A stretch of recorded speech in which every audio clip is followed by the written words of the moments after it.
You want to hear something ridiculous? I'm 104 years old, and I still have a toolbox from 1972 that weighs more than my regrets. It's red, rust on the corners. One drawer sticks unless you kick it.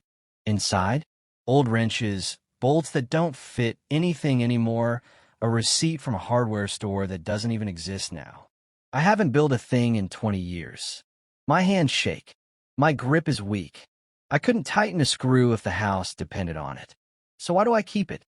Because it reminds me of who I used to be. And that's the most dangerous addiction of all. Not alcohol, not money, not comfort. Identity. We hoard identities the way misers hoard gold. Let me tell you something before you reach the age where your reflection looks like your grandfather. Here are 12 things you need to bury before they bury you. Not donate, not store. Bury. Number 1.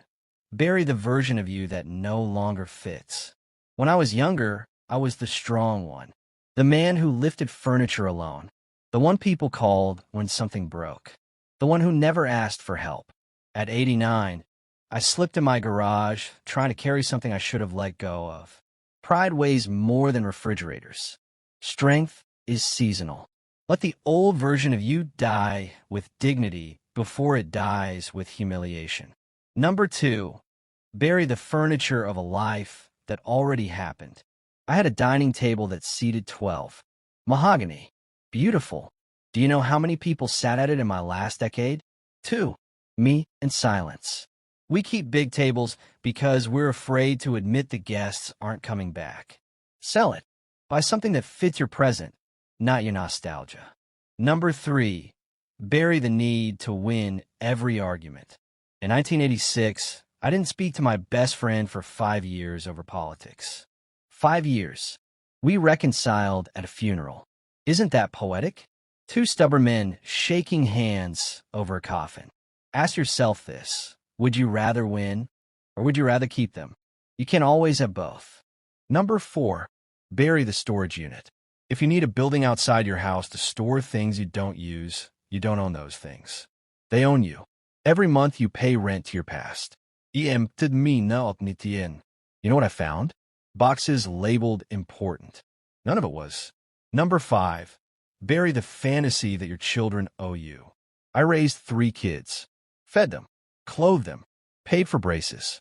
For years I believed they owed me loyalty, time, obedience.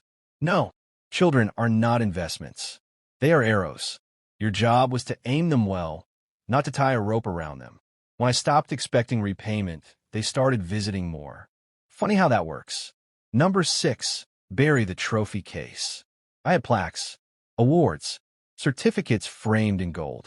After retirement, I'd walk past them like they were mirrors. They don't talk back. They don't hug you. They don't sit at your hospital bed. Achievements are loud in youth and silent in old age. Relationships are quiet in youth and thunderous at the end. Choose carefully which one you polish. Number 7, bury the fear of reinvention. At 76, I took a painting class. Me, a former factory supervisor with oil under his nails and no artistic bone in his body. The first painting was awful. I laughed. The second was worse. I laughed louder. Old men die faster when they stop being beginners. Stay new. Number 8, bury the need to control time. I saved for retirement like it was a finish line. Worked overtime. Skipped trips. Delayed joy. By the time I could travel, my knees negotiated with stairs. Time is not a bank. You can't deposit youth and withdraw it later. Spend it while it's valid. Number 9, bury the habit of saying, I'll tell them later. My sister and I rarely said, I love you. We assumed it. She died suddenly at 82. Do you know what assumption turns into when someone dies? Regret. Say it, even if your voice shakes, especially if it does. Number 10, bury anger that feels justified. I carried resentment toward my father for 40 years. He was strict, cold, hard. When I turned 70, I realized something. He was younger when he raised me than I was when I judged him. Perspective is merciful. Let your parents be human before you make them villains. Number 11, bury what will they think. At 88, I dyed my hair once. Terrible decision. It looked like a confused pumpkin. People laughed. So did I. Embarrassment is cheaper than regret. Number 12, bury someday before it buries you. I had a list. Learn guitar. Apologize to an old friend.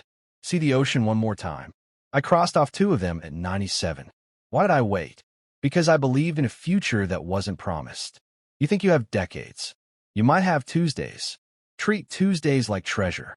Let me tell you the truth nobody puts on greeting cards. The end doesn't feel dramatic. It feels quiet. You sit in a chair. The house hums. The clock ticks louder than it used to. And you realize the things you worried about didn't matter. The things you postponed did. The people you forgave feel light. The grudges feel absurd. The money you saved sits there, obedient and useless. And you would trade a large portion of it for one more dinner with someone who's gone. Here's your assignment. Tonight, not next week. Write down 5 things you're waiting for the right time to do. Cross out right time. Write a date. Call the person. Book the ticket. Give the compliment. Sell the extra. Throw away the broken. Lighten your load. You don't need more storage. You need more stories. I'm 104. I walk slow. I forget names. But I laugh often. Not because life was easy. Because I finally stopped trying to carry everything at once. Drop something. You'll walk further. And when you reach the end, I hope you're tired from living, not exhausted from holding on. I'll see you there. Bring fewer boxes. Here's the truth, simple and sharp. Stop preparing for a life you're afraid to live. You don't need more security, more approval, or more perfect timing. You need courage in small daily doses. Call the person. Forgive the mistake. Start before you feel ready. Travel before your body negotiates with gravity. Say what you feel while you still have breath to say it. Your life will not be ruined by a few wrong moves. It will be emptied by hesitation. So choose movement over comfort, people over pride, and now over someday. One day you'll look back and realize the real luxury wasn't money or status. It was time. And you either used it or you didn't.